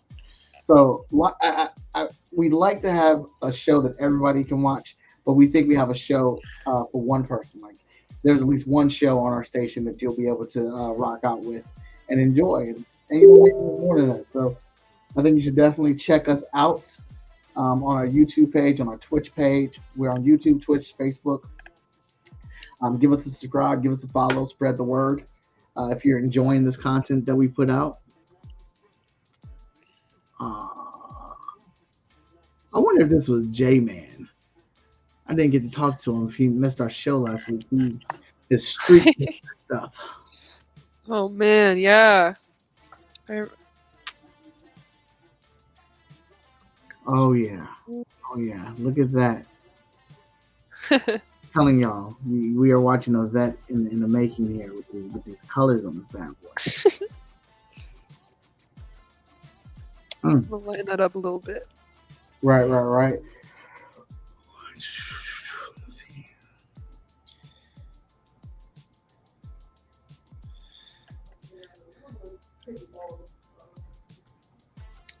see. Actually, so Yep. go ahead and close up this episode. Sophie, where can everybody find you at? You can find me on Instagram, Soap Dope Soap. The dope is spelled like soap. So make it easy. All right. But yeah. Awesome. And you can find me as Most Epic Art on all social media.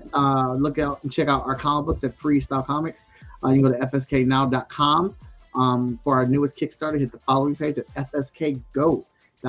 And remember, we are already starting to ship on our merch and our rewards and stuff like that. The books have already been ordered for our Kickstarters, and we're about to get into the next stage of development. I want to thank everybody for tuning in and hanging out with us tonight. I will be posting this finished piece tomorrow or later on tonight, whenever Sophie gets this finished, and we'll be doing the video and things like that. But I hope you had a good time with us tonight.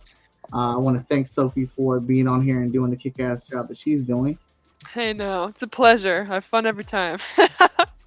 All right, so we'll see you guys here next week, and have a good one. Thank you. I think that I should ask Mr. Watson. I think that I should ask Mr. Watson. I think that I should ask Mr. Watson.